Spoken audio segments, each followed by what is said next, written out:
हाँ, सॉरी मित्रों, एक्चुअली मैं घर पे अकेला हूँ और बेल बजी तो मुझे लगा शायद कोई आया है, लेकिन पत्नी और बेटी वो घूमने गई हैं, चाबी अपने साथ ले गई हैं और वो मैं नहीं खोल सकता। खैर, तो मैं कह रहा था कि वो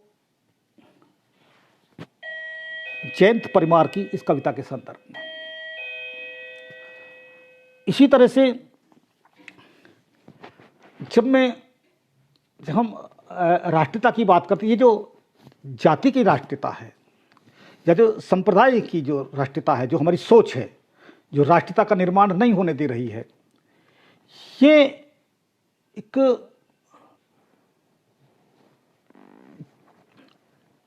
कई बार वो सोच हमको गर्व से जरूर भरती है, लेकिन वो हमको उतना संकीर्ण भी बना रही होती है। जैसे कि कुछ समय पहले तक नेपाल हमारा पड़ोसी देश एक हिंदू राष्ट्र था और उस पर हमारे भारत का एक बहुत बड़ा एक वर्ग बहुत गर्व करता था इस बात पर कि नेपाल एक हिंदू राष्ट्र है, बहुत गर्व करता था। तो अब हिंदू राष्ट्र होना या मुस्लिम राष्ट्र होना या क्रिश्चियन राष्ट्र होना, ये अपने आप में जो एक बिल्कुल एक तरह का एक अलग तरह की राष्ट्रीयता जो होती है, जो जिसे मैंने पहले भी कहा सांप्रदायिक राष्ट्रीयता, ये अलग तरह की राष्ट्रीयता, तो ये एक खंडित राष्ट्रीयता होती है, लेकिन कुछ लोग इस पर भी गर्व करते हैं। इसी पर एक आधारित एक कविता है सुरेश चंद्र की, और वो कविता है कि जब तुम गर्व से कहते हो कि नेपाल एक हिंदू राष्ट्र है, तो हम इसका मतलब यूं समझते हैं कि वर्ण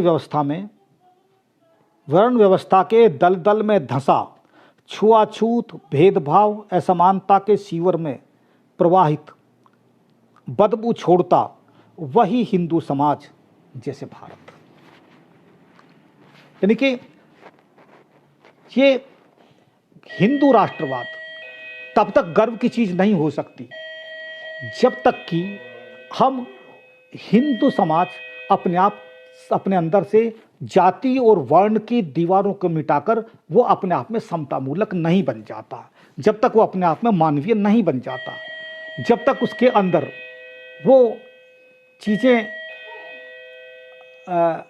ये विभाजनकारी चीज़ें जब तक उसमें मौजूद हैं, तब तक ये हिंदू होना या हिंदू राष्ट्र होना ये कभी भी गर्व की चीज नहीं हो सकती। हाँ,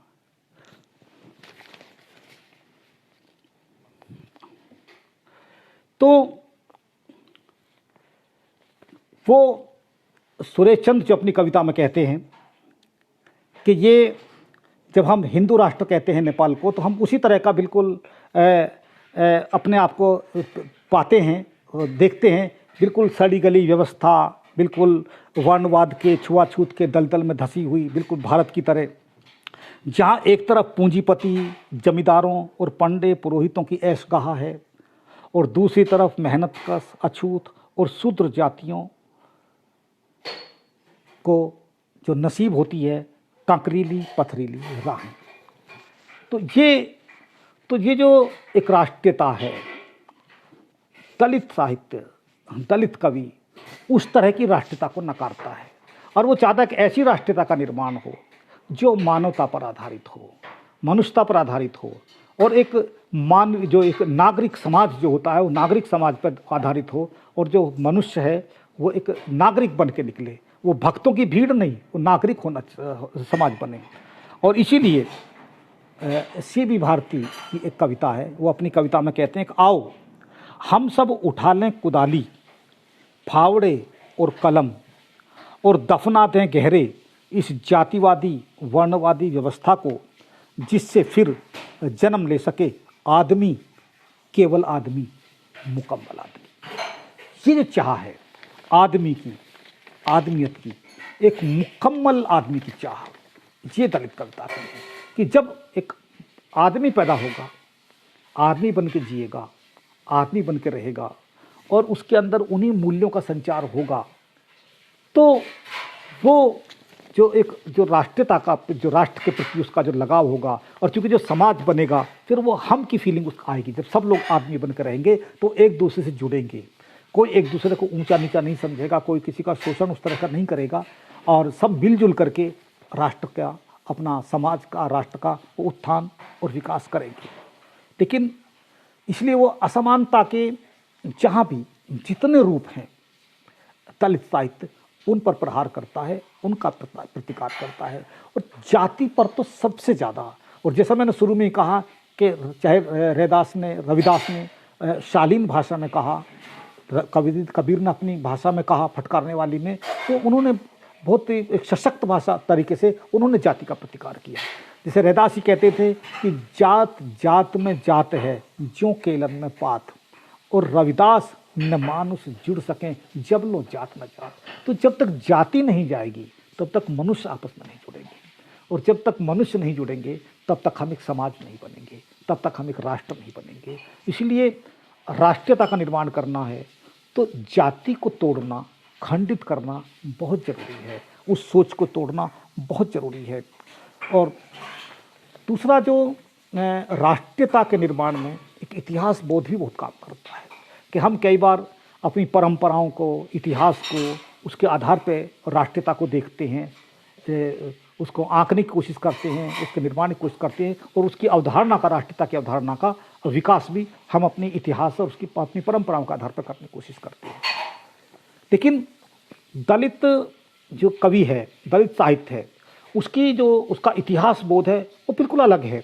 वो अपने इतिहास में खुद को देखना चाहता है, लेकिन इतिहास में वो कहीं नहीं मिलता।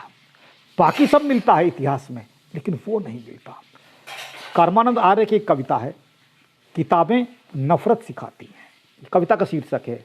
और इस कविता में वो उनका जो इतिहास दृष्टि है या इतिहास बोध है वो आता निकल करके कि पहला अध्याय ब्राह्मणों का इतिहास, दूसरा इतिहास राजपूतों का इतिहास, तीसरा इतिहास दिनकरों का इतिहास यानी कि भूमिहारों का, चौथा इतिहास बनियों का इतिहास, पांचवा इतिहास मुंडाओं का इतिहास, छठा अध्याय, इतिहास नहीं अध्याय, यानी पहला अध्याय ब्राह्मणों का इतिहास, दूसरा अध्याय राजपूतों का इतिहास, तीसरा अध्याय दिनकरों का इतिहास, चौथा अध्याय बनियों का इतिहास, पांचवा अध्याय मुंडाओं का इतिहास, छठा अध्याय इतिहास का इतिहास। वहां नहीं है कहीं सातवां अध्याय। क्या इतिहास सचमुच इतिहास है जहां नहीं है सातवां अध्याय? सातवां अध्याय यानी कि दलितों का इतिहास, वो कहीं नहीं है। इतिहास में एकदम सिरे से गायब है। अब यदि इस ऐतिहासिकता के आधार पर, इस इतिहास चिंतन के आधार पर, इस इतिहास बोध के आधार पर यदि कोई राष्ट्रीयता विकसित होगी तो निश्चित रूप से उसमें दलित कहीं नहीं होंगे। और जब दलित नहीं होंगे, एक इतना बड़ा वर्ग नहीं होगा, तो फिर वो राष्ट्रीयता नहीं निर्मित हो सकती। इसलिए राष्ट्रीयता जो निर्मित होगी, राष्ट्रीयता यदि पनपेगी और फलेगी, वो फलेगी तभी जब सबके लिए जगह होगी, सबके लिए। नीरजा हेमेंद्र है, उनकी एक कविता है, यदि प्रेम था तो। जैसा मैंने कहा, प्रेम एक अनिवार्य तत्व है जीवन का भी और राष्ट्रीयता का भी। यदि प्रेम नहीं है तो जीवन नहीं है, समाज नहीं है, सौहार्द नहीं है। प्रेम नहीं है तो राष्ट्रीयता नहीं है, अपनापन नहीं है। तो उस कविता में वो कहती हैं, यदि प्रेम था तुम्हें समाजवाद से तो तुम्हें कहाँ मिला था वह, कहाँ पर तुमने मित्रता कर ली थी उससे, गलबहियां डाल तुम कब चले थे उसके साथ।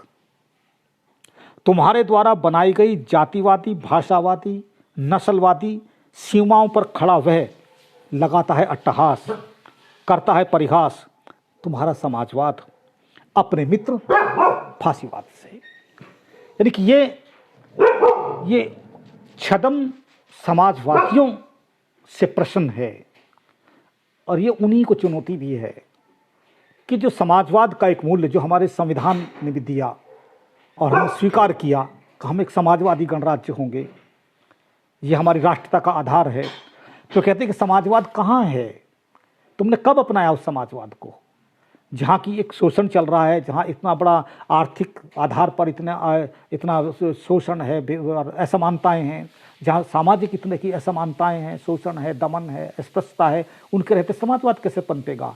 और समाजवाद, बल्कि वो कह रहे हैं कि तुमने समाजवाद को नहीं अपनाया क्योंकि तुम जातिवादी, भाषावादी और नस्लवादी जो तुम्हारी सीमाएं तुमने खींच दी वो उनके बाहर ही खड़ा रहा, समाजवाद उसके अंदर आ ही नहीं पाया। और फिर कह रहे जो फांसीवाद है वो फांसीवाद का और समाजवाद का दोनों का गठजोड़ हो गया कि फांसीवादी तत्वों के साथ में समाजवाद जुड़ गया। तो कहा कि ये सब चीज़ें सब मिल करके ये मनुष्यता का दमन करती हैं और इन सब के रहते ये मनुष्यता नहीं पनपती, वो मूल्य नहीं पनपते।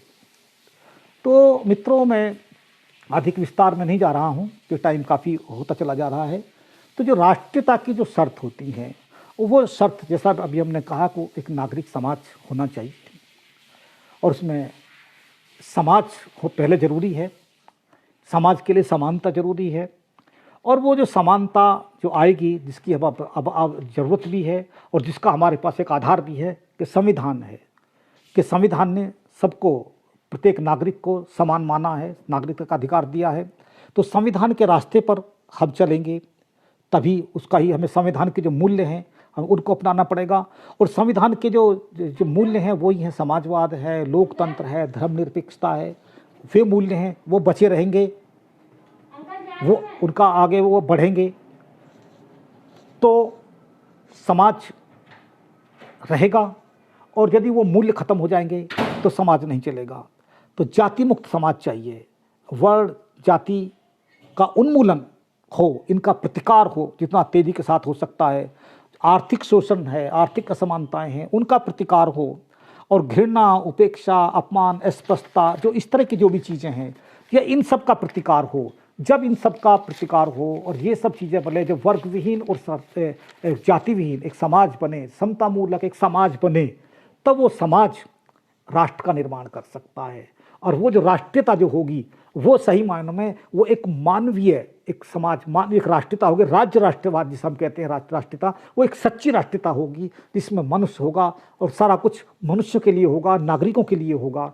और दलित साहित्य की यही कामना है, यही कोशिश है। और वो विभिन्न विधाओं में लिखे जा रहे दलित साहित्य का मूल जो कोशिश है वो यही है कि समाज बनाना, समाज को मानवीय बनाना और उसके आधार पर फिर राष्ट्रीयता का निर्माण करना। आप सब लोगों ने बहुत धैर्य के साथ सुना, बहुत धन्यवाद। और बीच में थोड़ा सा व्यवधान आया उसके लिए मुझे आप सब लोगों से खेद है। बहुत बहुत धन्यवाद।